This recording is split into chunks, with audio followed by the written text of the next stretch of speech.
Sir నమస్తే, మీ పేరు? Sai Subbarao sir, నేను మాస్టర్ గారిని. సార్ ఇక్కడ చూసుకుంటే కనుక నారా లోకేష్ గారు విద్యాశాఖ మంత్రిగా ఉన్న ఆయన పనితీరు ఎలా అనిపిస్తుంది మీకు ఒక టీచర్గా? చాలా బాగుంది సార్. సార్ రియాక్ట్ అయ్యే సిస్టమ్ కూడా చాలా బాగుంది. ఎక్కడైతే ప్రాబ్లం అనేది సార్కి దృష్టికి వస్తుందో సార్ బ్రహ్మాండంగా చేస్తున్నారు. ఒక అడ్మినిస్ట్రేషన్లో ఇంత బాగా చేయడం అనేది ఎక్సలెంట్ సార్.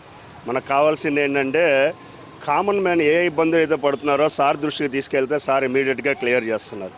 మనం పొలిటికల్ అనేది కాకుండా ఒక టీచర్గా నేను చెప్పేది ఏంటంటే ఒక పిల్లోడు బాధపడుతున్నాడు అంటే ఇమీడియట్ రియాక్షన్ అనేది కనిపిస్తుంది. So that's why a political అయినా ఎవరైనా సరే కామన్ మ్యాన్కి ఇంపార్టెన్స్ ఇస్తున్నప్పుడు వీఆర్ హ్యాపీ సార్. చాలా బాగుంటుందని నా ఉద్దేశం. అంటే ప్రతి చిన్న విషయాన్ని కూడా చూసుకుంటే కనుక మారుమూల గ్రామాల్లో ఉన్నటువంటి ప్రభుత్వ పాఠశాలను కూడా ఎంతో అందంగా తీర్చిదిద్ది ఒక ప్రైవేట్ స్కూల్కి ధీటుగా వాటిని తీసుకొస్తా ఉన్నారు. అకామిడేషన్ కానివ్వండి, టీచర్స్ కానివ్వండి, లేదంటే కనుక యూనిఫామ్, టెక్నాలజీ అన్నీ చూసుకుంటే కనుక ఏ విధంగా డెవలప్మెంట్ అవుతుంది సార్? ఎప్పుడైతే పేద పిల్లలకి తినడానికి భోజనం లభిస్తుందో, వాళ్ళు చదువుకోవడానికి ఇదవుతుందో, వాళ్ళకి యూనిఫామ్ కానీ మిగతావి కానీ ఎప్పుడైతే ఇవన్నీ ఉంటాయో ఆటోమేటిక్గా ఏంటంటే వాళ్ళకు కూడా చదువుకోవాలి అనేటువంటి భావన పెరుగుతుంది. ఇవాళ మనకు కావాల్సింది ఏంటంటే ఇవాళ మన జనరేషన్ని డెవలప్ చేయాలి అంటే ఆటోమేటిక్గా వాళ్ళకి కడుపు నిండాలి సార్. వాళ్ళకి మనం ఏంటంటే మినిమం మనం ఇవ్వగలిగింది ఏంటంటే వాళ్ళకి చదువు ఇప్పించాలి. చదువు ఇప్పిస్తే ఆటోమేటిక్గా ఏమవుతుందంటే రేపు భవిష్యత్తులో వాళ్ళ కాళ్ళ మీద వాళ్ళు నిలబడతారు. ఈ విధంగా ఏంటంటే వాళ్ళ భవిష్యత్తు ఇవాళ కనుక నువ్వు మొక్క ఇవాళ నాటితే ఆటోమేటిక్గా భవిష్యత్తు వచ్చేటప్పటికల్లా పెద్ద వృక్షం అవుతుంది సార్. ఇవాళ మనం చేసేటువంటి ఇలా అడ్మినిస్ట్రేషన్ ఎవరైతే పూర్ పీపుల్కి మీరు సపోర్ట్ చేస్తున్నారో అంటే ఇవాళ చదువుకున్నవాడు ఆటోమేటిక్గా చదువుకుంటారు సార్. వాస్తవంగా ఎవరైతే ఎఫర్టబుల్ చేయగలరో వాళ్ళు చేస్తారు. కానీ ఎవరైతే బాగా ఇదిగా ఉంటారో వాళ్ళకి మనం ఇలా ప్రొవైడ్ చేస్తే ఆటోమేటిక్గా జాతి రత్నాల్లో వస్తారు సార్. వాళ్ళకి మనం బేసిక్ ఎడ్యుకేషన్ అనేది కన్ఫామ్గా ఇవ్వాలి. ఇప్పుడు ఏ సబ్జెక్ట్ అయినా సరే బేసిక్ ఎడ్యుకేషన్ ఇవ్వాలి. వాళ్ళకి ఫుడ్ అనేది ప్రొవైడ్ చేయాలి. Minimum infrastructure it should provide sir. అది ఏమవుతుందంటే దానివల్ల పిల్లలు డెవలప్ అవుతారు. మంచి జనరేషన్ వస్తుంది సార్ దానివల్ల.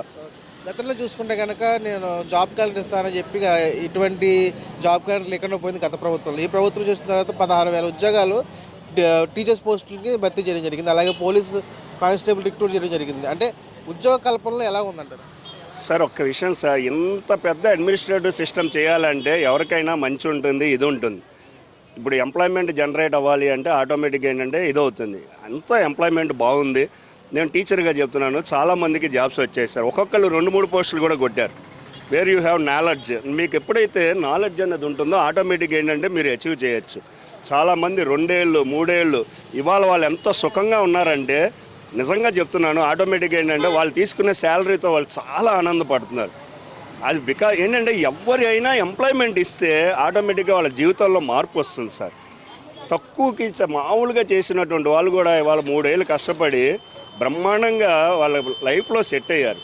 వాళ్ళు ఎంత హ్యాపీగా ఫీల్ అవుతున్నారంటే ఒక శాలరీ తీసుకుంటే వచ్చే ఆనందం ఎలా ఉంటుందంటే సార్, నేను ఒక టీచర్గా చెప్తున్నాను, గవర్నమెంట్ ఉద్యోగం రావడం అనేది అదృష్టం. ఇలాగ ఏ గవర్నమెంట్ అయినా సరే you are giving importance to public means we are very happy అని నా ఉద్దేశం. చూసుకుంటే కనుక ఇప్పుడు ఈ ప్రభుత్వం కూటమి ప్రభుత్వం ఏదైతే ఉందో ఒక సంచలన నిర్ణయం తీసుకుంది. ఎందుకంటే చిన్నపిల్లలకి సోషల్ మీడియా బ్యాన్ చేస్తామని చెప్తున్నారు. సో ఈ నిర్ణయం ఎంతవరకు స్వాగతిస్తారు మీరు? 100% సార్, 100%. ఎందుకంటే మనం కంటెంట్ ఏది తీసుకోవాలో అదే చూడాలి పిల్లలు. ఇదివరకు గవర్నమెంట్ స్కూల్లో పిల్లలు కానీ ఏదైనా ఇవాళకి కూడా ఈ సెకండ్కి కూడా ఆనిముత్యాలు లాంటి పిల్లలు మన గవర్నమెంట్ స్కూళ్ళల్లో ఉన్నారు, ప్రైవేట్ స్కూళ్ళల్లో ఉన్నారు. నేను ఒక టీచర్గా కరెక్ట్గా ఉంటేనే ఆటోమేటిక్గా ఏమవుతుందంటే మిగతా వాళ్ళని గైడ్ చేయగలను.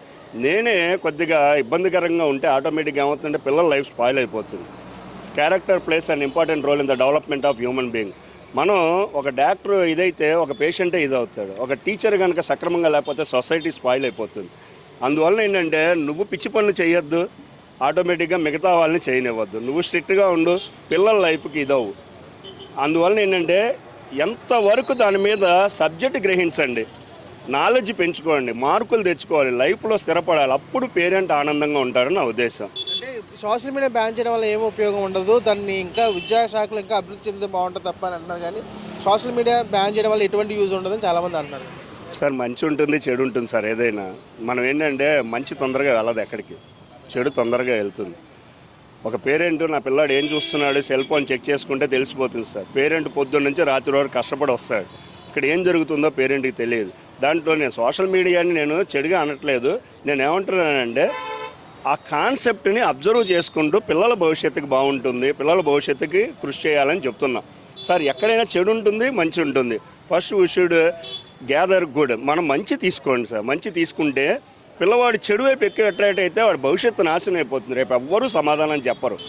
So that's why we should give importance to education and knowledge sir. Sir ఇంకో క్వశ్చన్ ఏంటంటే గతంలో చూసుకుంటే కనుక టీచర్స్ని ఒక వైన్ షాపుల దగ్గర సెక్యూరిటీగా పెట్టడం జరిగింది.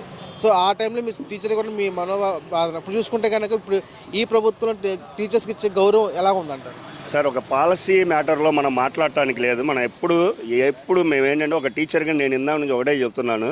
వాస్తవం ఏంటంటే టీచరు మనస్ఫూర్తిగా పాఠం చెప్తుంటే ఎప్పుడైనా బాగుంటుంది. టీచరు ఏంటంటే whatever it may be policies matters are entirely different. దాన్ని మనం డిస్కస్ అవన్నీ మనం ఏంటంటే ఒకటి sir, administration is entirely different. నేను అనేది ఏంటంటే వాస్తవంగా ఏంటంటే మన 24 గంటలు మాకు తెలిసింది ఏంటంటే పిల్లల డెవలప్మెంట్. ఆ డెవలప్మెంట్ కోసమే కృషి చేయాలని నేను చెప్తున్నాను. మిగతా పాలసీ మ్యాటర్స్ మనకు తెలియదు వాస్తవంగా. అంటే ఆ టైంలో ధర్నా చేసిన కొంతమంది టీచర్లు ఎవరైతే ఉన్నారో వాళ్ళు ధర్నా చేస్తే వాళ్ళు కేసులు పెట్టారు. ఈ ప్రభుత్వం వచ్చి కేసులు తీసేసింది కదా సార్. గవర్నమెంట్ పాలసీస్ మనకు అంత ఐడియా లేదు. నేను అనేది ఏంటంటే ఫస్ట్ ఆఫ్ ఆల్ ఎవరైనా సరే ఆకలేస్తున్నాడికి అన్నం పెట్టి పిల్లాన్ని చదివించాలి. ఆ పిల్లోడి భవిష్యత్తు బాగుంటుంది. ఇవాళ మన ప్రపంచంలో మన మొత్తం భారతదేశం నుంచి ప్రపంచం మొత్తంలో మన స్టూడెంట్స్ ఉన్నారు. ఒక వ్యక్తి ఒక మామూలుగా కష్టపడుతూ ఉంటాడు, స్టేట్స్ వెళ్తే వాళ్ళ కుటుంబాలు సక్సెస్ అవుతున్నాయి. So that's why we should give importance to knowledge only. We don't want to discuss remaining thing.